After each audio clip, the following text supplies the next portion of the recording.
പാകിസ്ഥാൻ എന്ന തെമ്മാടി രാജ്യത്തിന്റെ അധപതനം ആസന്നമാണ്.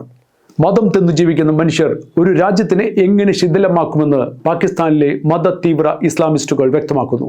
ന്യൂനപക്ഷങ്ങളെ പീഡിപ്പിച്ചും കൊന്നുതള്ളിയും നിർബന്ധിച്ച് മതം മാറ്റിയും മനുഷ്യത്വത്തിനെതിരെ ഭീകര സംഘടനകളും പാകിസ്ഥാൻ ഭരണകൂടവും പട്ടാളവും ചേർന്ന് നടത്തുന്ന അരാജകത്വം അവർക്ക് തന്നെ തിരിച്ചടിയാവുകയും സാമ്പത്തിക മേഖലയെ തീർത്തും തരിപ്പണമാക്കി മാറ്റുകയും ചെയ്യുന്നു. ഇന്ത്യയുമായി ഇപ്പോൾ നടക്കുന്ന യുദ്ധത്തിൽ അവരുടെ പ്രധാന മിത്രമായ ചൈന പോലും പ്രത്യക്ഷമായി അവരെ സഹായിക്കുവാൻ ഇല്ല എന്നതാണ് സത്യം. മറിച്ച് തുർക്കി പാകിസ്ഥാന് ഡ്രോണുകൾ നൽകി സഹായിക്കുന്നു എന്ന് വേണം നമുക്ക് കരുതാൻ. അമേരിക്കയും റഷ്യയും അടക്കമുള്ള വൻ ശക്തികൾ ഇന്ത്യയുടെ തിരിച്ചടിക്കുവാനുള്ള അവകാശത്തെ ശരിവയ്ക്കുമ്പോൾ പാകിസ്ഥാന്റെ ഒപ്പമുള്ളത് സാമ്പത്തിക തകർച്ചയെ നേരിടുന്ന തുർക്കി എന്ന രാജ്യം മാത്രമാണ്.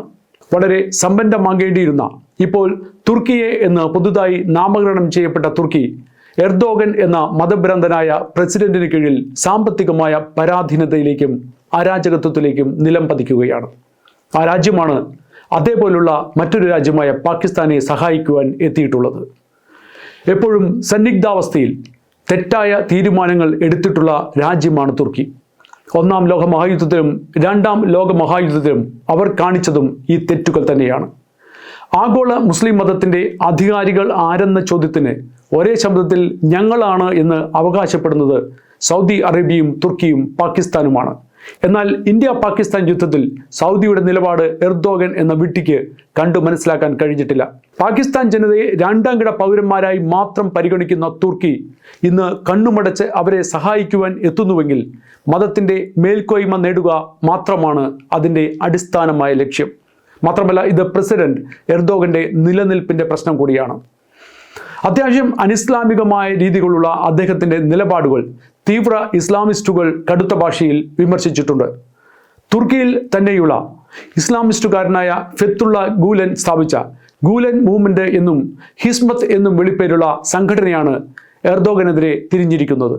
ആദ്യം എർദോഗന്റെ കൂടെ നിന്നിരുന്ന ഈ മതസംഘടന 2016 ഗവൺമെന്റിന് എതിരെയുള്ള അട്ടിമറി ശ്രമത്തിൽ പങ്കാളികളായി എന്ന സർക്കാരിന്റെ സംശയത്തോടെ സഖ്യം പിരിയുകയായിരുന്നു.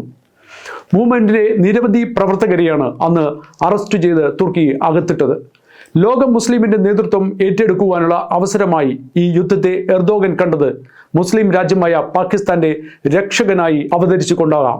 അമേരിക്കയ്ക്കും ഇപ്പോൾ താല്പര്യമില്ലാത്ത തുർക്കി സാമ്പത്തികമായും ഭരണപരമായും താഴേക്ക് പതിക്കുമ്പോൾ എർദോഗന് ഇസ്ലാമിക ഫണ്ടമെന്റലിസം കൊണ്ട് മാത്രം നിലനിൽക്കാൻ കഴിയുമെന്ന് തോന്നുന്നില്ല. തകരുന്ന സാമ്പത്തിക വ്യവസ്ഥിതിയും കുറയുന്ന ടൂറിസ്റ്റുകളും തിരിച്ചടി കിട്ടുന്ന കയറ്റുമതിയും ആഭ്യന്തരമായ അസ്വസ്ഥതകളും ആ രാജ്യത്തിന്റെ സൽപ്പേര് മാച്ചു കളഞ്ഞിരിക്കുന്നു. ഒരുപക്ഷെ അതുകൊണ്ടാകാം എർദോഗൻ തന്റെ മതസ്നേഹത്തിന്റെ വാതിലുകൾ മലക്കെ തുറന്നിട്ടിരിക്കുന്നത്.